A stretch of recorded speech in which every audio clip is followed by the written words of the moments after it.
રાજકોટ શહેર પોલીસે નાખેલું પેટ્રોલ હવે સાફ થઈ ગયું છે. સોમાન પહેલાથી જ કહી રહ્યું હતું કે આવી કોઈ ઘટના ઘટી નથી. સોમાન સાચું સાબિત થયું છે, કારણ કે જ્યારે રાજકીય અખાડો થયો હતો ત્યારે લોકોનું કહેવું હતું કે સોમાના શું બતાવી રહ્યું છે ડીસીપી જગદીશ બાંગરવાની તરફેણમાં, પરંતુ અમારા સૂત્રો પહેલાથી જ અમને જણાવી રહ્યા હતા કે આવી કોઈ ઘટના ઘટી નથી.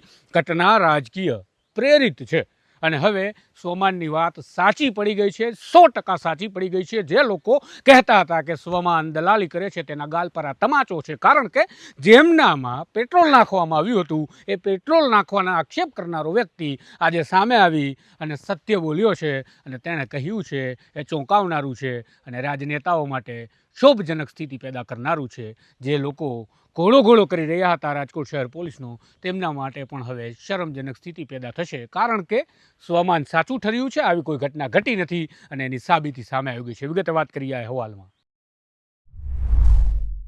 નમસ્કાર, હું છું આપની સાથે તુષાર વસિયા. આપ જોઈ રહ્યા છો સ્વમાન. રાજકોટ શહેરમાં એક કથિત પત્રકાર દ્વારા આક્ષેપો લગાવવામાં આવ્યા હતા કે મારા ગુદા માર્ગમાં પેટ્રોલ નાખવામાં આવ્યું પોલીસ દ્વારા. આને કહી શકાય કે 3rd ડિગ્રી ટોર્ચર હતું. કસ્ટોડિયલ ડેથના મામલા સામે આવે છે, કસ્ટોડિયલ ટોર્ચરના મામલા આવે છે, પોલીસના કેટલાય આવા કિસ્સા સામે આવે છે. આપણે ના નથી પાડતા, પરંતુ રાજકોટ શહેર ક્રાઇમ બ્રાન્ચના ડીસીપી જગદીશ બાંગરવા પર અને તેમની ટીમ પર જે આક્ષેપો લાગ્યા હતા કે સુરેશ વડેચા નામના વ્યક્તિના ગુદા માર્ગમાં પેટ્રોલ નાખવામાં આવ્યું, તેને ઢોરમાર મારવામાં આવ્યો, ઊંધો લટકાવવામાં આવ્યો, પટ્ટા મારવામાં આવ્યા, ત્યારે સોમાને કહ્યું હતું કે આ વાદમાં સદંતર કોઈ પણ જગ્યાએથી પુરાવો મળે તેવી સ્થિતિ નથી. અને હવે સોમાન સાચું પડ્યું છે. જેમણે કહ્યું હતું કે મારા ગુદા માર્ગમાં પેટ્રોલ નાખ્યો, ઊંધો લટકાવ્યો, પટ્ટા માર્યા, એ વ્યક્તિ હવે શું કહી રહ્યા છે સુરેશ વડેચા, એ પણ તમે જોઈ લો. જય વેલનાથ, જય કોળી ઠાકોર સમાજ, જય માંધાતા. 23 તારીખે રાજકોટ સિવિલ હોસ્પિટલમાં હું દાખલ થયેલો હતો.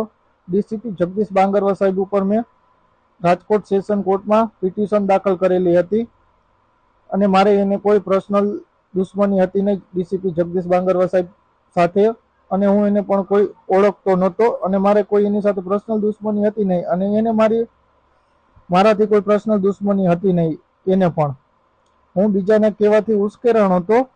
તાતામાં મેં ફરિયાદ કરેલી હતી.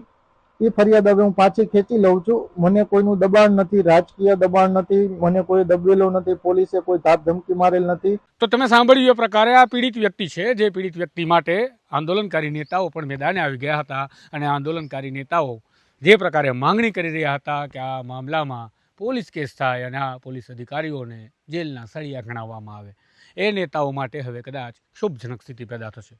આપણે વાત કરીએ ધારાસભ્ય જિગ્નેશ મેવાણીની. ધારાસભ્ય જિગ્નેશ મેવાણી એકમાત્ર ગુજરાતનો એવો ચહેરો અને એવો નેતા છે જે પીડિતો, વંચિતો, શોષિતો માટે લડે છે. એ વાસ્તવિકતા છે, આપણે સ્વીકારીએ છીએ.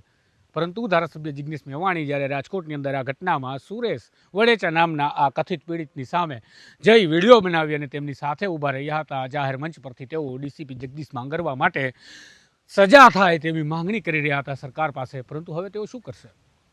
આપણે વાત કરીએ તો જિગ્નેશ મેવાણી ખોટા નથી. એનું કારણ છે જિગ્નેશ મેવાણી એક નેતા છે, ધારાસભ્ય છે, વિપક્ષના નેતા છે અને તેમણે જે કર્યું એ સાચું અને તેમણે આ જ કરવાનું હોય, કારણ કે તેઓ વિપક્ષમાં બેઠા છે, નાગરિકોનો અવાજ બનવાનું હોય તે બન્યા છે.